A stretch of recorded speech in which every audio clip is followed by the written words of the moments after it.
So I served in Buenos Aires, the city of Buenos Aires, from 2015 to 2017. There were a couple big things that happened then. Politically, there was a change in president, which was really interesting. We actually had to stay in our apartments for a day or two, because when there's a big change like that politically in Argentina, there's a lot of upheaval, right? A lot of riots, a lot of people, but nothing too dangerous, I don't think, probably.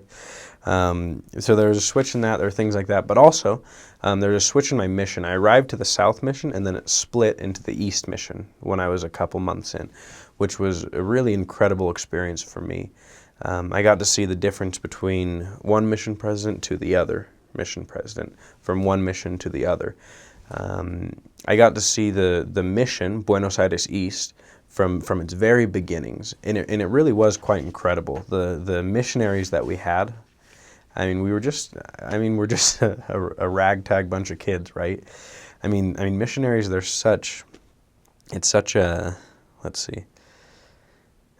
we're such an eclectic group. We're really the least likely group of people to do these kind of things, to travel and to adventure and to preach and to share, and the passion that goes with all of that.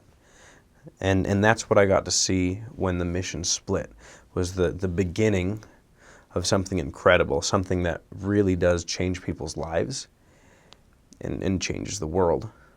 And that's what you have to believe as you go out there, that you're there to change yourself and other people. It's possible. It's so possible with the help of the Lord.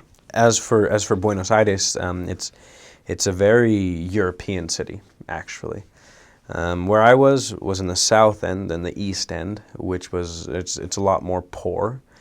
So there was a lot of immigrants there. There's a lot of Peruanos. There's a lot of Peruvians and a lot of Bolivians in the Buenos Aires East Mission, but there's also a lot of Argentines, obviously. Now, the Argentines are an interesting people because they have a lot of European descent. There's a lot of Italians, Germans as well, Spaniards, things like that. And so there's a lot of European influence for being, such a South American country. Being so European, there's a lot of Catholic influence, There's some evangelist, Baptist, things like that, but the majority of people are Catholic, actually, which is really, really great. I get to learn a lot of new things with that. There's also something interesting about Argentina, is that they love to sleep la siesta. It's like a nap, right? And so anywhere from 1 to 5 o'clock, there's just no stores open. Nobody's on the streets because everyone is sleeping.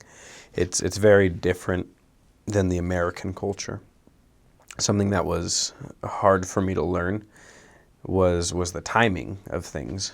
I'm so used to kind of a business mindset, an American mindset, where you set a time to go somewhere and you show up at that time. In Argentina, it's not that way. You might set something up, and half an hour later, people might show up. It's definitely a different sense of time. As for the actual church in the Buenos Aires East Mission, there's just incredible members. There really are some of the most faithful people you'll meet. Not to say that it doesn't have they don't have their flaws, or their faults, or their errors. But I know that in each of my areas, I can point out more than one family that gave everything they had, that were truly faithful, good saints. There's 7 stakes, or there's 6 stakes in the mission, and then there's 1 district filled with branches. Inside the city, there's these 6 stakes with more members. They're by all these buildings. It's definitely the hustle bustle lifestyle.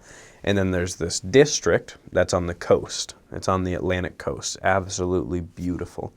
I was really lucky and got to serve there actually. But in this district where there's branches, there's a lot less members. Maybe 5 people go to church a week. Maybe 20 people go to church a week, and the church is, it's just working its way up, getting better and better every week, really, according to the work and the faithfulness of the missionaries. An average attendance, maybe you'll get 60 people, 80 people, 100 people at church. There are quite a few names on the less active list. There's a lot of people to be reactivated, a lot of work in the reactivation of members.